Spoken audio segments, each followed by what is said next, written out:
아베 일본 총리 양심 있습니까? 직격탄을 날렸습니다. 아베한테. 김민지 기자 무슨 얘기입니까? 일단 지난 금요일이었죠. 지소미아 종료 시한을 앞두고 우리 정부가요. 조건부 연장이라는 결정을 내렸습니다. 그랬죠. 그런데 여기에 대해서 일본 총리인 아베 신조가 일본 아무것도 양보한 게 없습니다. 그리고 일본 관료가 말하길 우리의 완승이라고 했습니다. 라는 발언을 해서 좀 논란이 일었습니다.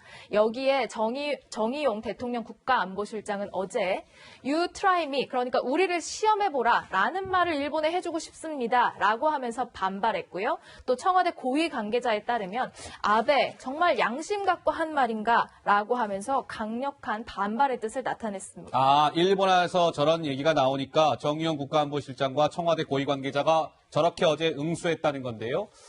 이를 두고 정치권에서는 특히 야당에서는요. 이런 목소리가 터져 나왔습니다. 어떤 반응이었을까요? 직접 들어보시죠. 지소미아 파기 논란의 여진이 계속되고 있습니다. 판정승이다 완승이다. 사과해라 사과받았다 사과한 적 없다. 정말 유치하기 짝이 없습니다.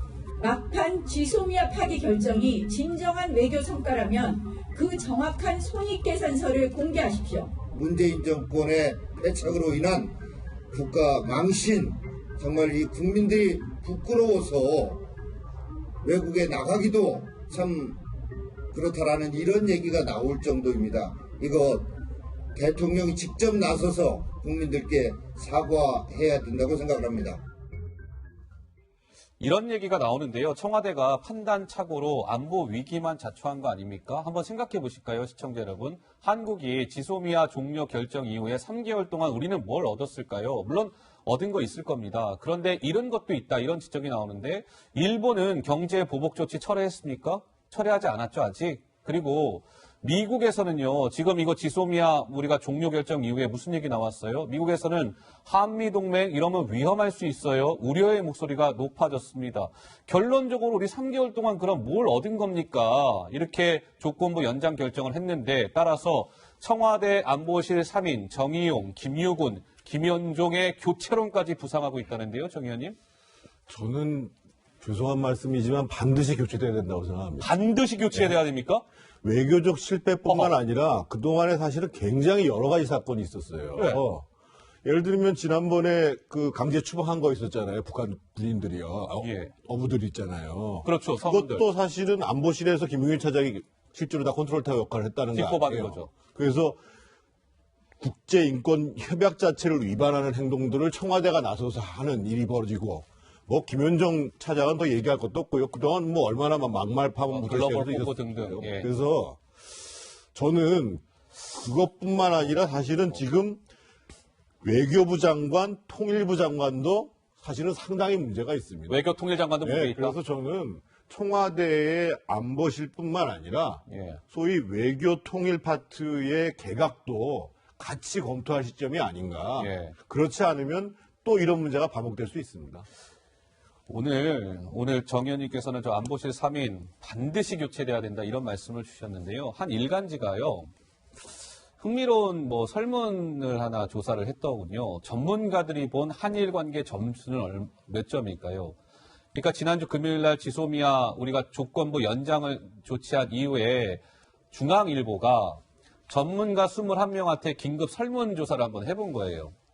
근데 한일 관계 10점 만점에 이 21명의 이 외교안보 전문가들이 이게 평균을 내보니까 지금의 한일 관계가 2.15점이다. 이런 평균치가 나왔답니다. 근데 대법원이요, 강제징용 판결 때보다 나빠졌다. 이 얘기는 뭐냐면 대법원이 강제징용 판결을 내렸을 때 그때는 이 전문가들이 2.21점을 줬다는 거예요. 그러니까 지금의 이 한일 관계가 저 강제징용 판결 때보다 더 안 좋다. 전문가들은 이렇게 보고 있다는 거죠. 2몇 점이요? 2.15. 이거 한번 좀 생각해 봐야 될 것 같아요. 아니, 조부장. 전문가의 전문적 진단을 떠나가지고 예. 그동안 3개월 동안 무슨 일이 있었는가 우리가 복귀해보면 바로 알아요. 복귀해보면 바로 답이 나온다. 3개월 전에 뭐라고 했습니까? 지소미아 폐기한다. 이거 기정사실하면서 이순신 장군 12척배 얘기했죠. 그리고 동학농민군 죽창가를 올렸어요. 올린 분이 민정수석 조국. 하하. 네.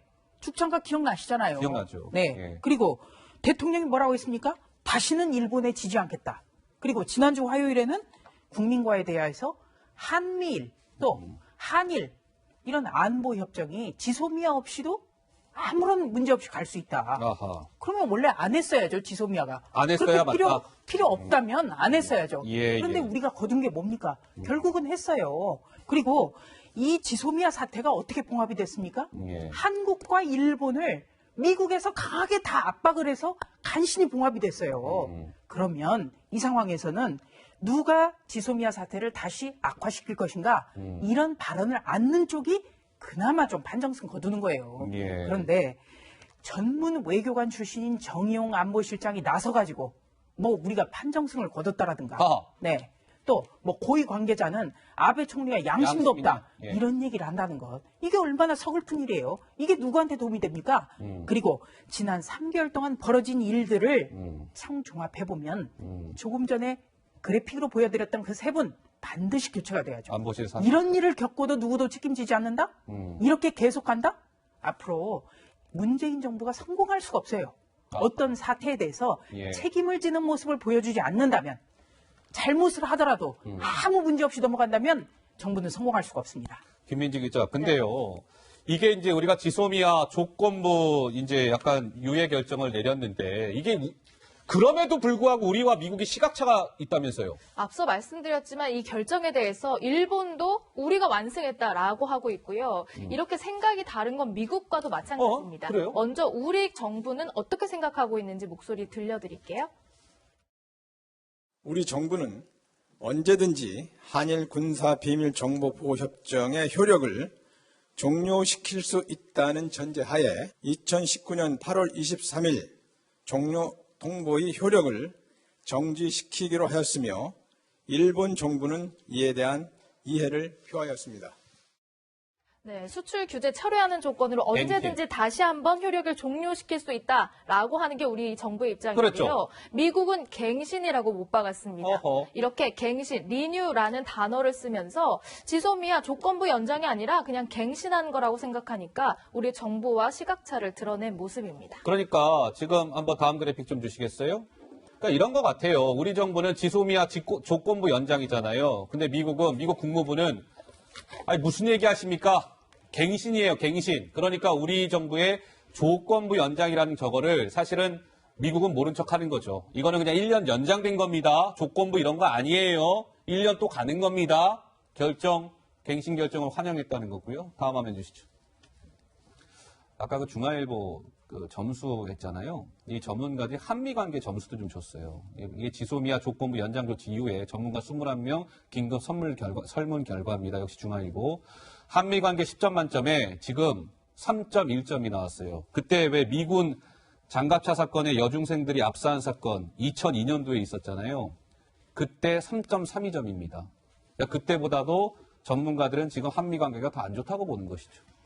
지소미아가 낳은 상처 좀 커 보이는데요. 어떻습니까, 김 교수님? 저는 일단 뭐 기본적으로 지금 동아시아 지정학이 흔들리는 상황이기 때문에 제가 볼 때 누가 오더라도 지금 상황이 쉽지 않을 거라는 생각이 드는데요. 그런데 적인 구분해야 된다는 생각이 들어요. 그러니까 이 일이 왜 생겼는지에 대해서. 그러니까 예를 들면 한미 방위비 조약 그 분담금을 5배를 내라고 하는 미국에 대해서 우리가 어떻게 대응해야 될 것인가의 문제. 그렇죠. 그 중요하죠. 또 하나는 뭐냐면 저희 한일 관계도 마찬가지지만 우리 사법부의 판단에 대해서 문제를 제기했던 일본의 어떤 원인 이런 것들을 저희가 종합적으로 고려하지 않게 된다면 좀 문제가 있을 것 같고요. 또 하나는 전 개인적으로 지소미아를 연장하지 말아야 생각하는 사람 중에 하나입니다. 이유는 뭐냐면 저는 2014년 이전 체제로 가야 된다고 생각하는 거예요. 2014년 이전 체제부터 다시 한번 우리가 한미 동맹이든 동아시아 지정학이 새롭게 만들지 않게 된다면 예. 그 당시 왜 그렇게 요구를 했느냐. 그 이유는 뭐냐면 미국을 제외하고 한일이 알아서 해라는 얘기거든요. 이 동아시아 안보에 대해서. 저는 그렇다 이건 제가 볼 때는 오히려 다시 한번 2014년부터 다시 논의를 시작하는 단계로 가기 위해서라도 저는 제가 볼 때는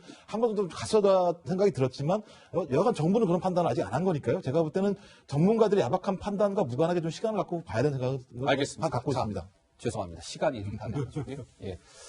지소미아 얘기까지 저희가 좀 나눠봤습니다. 저는 60초 1분 후에 다시 돌아오도록 하겠습니다.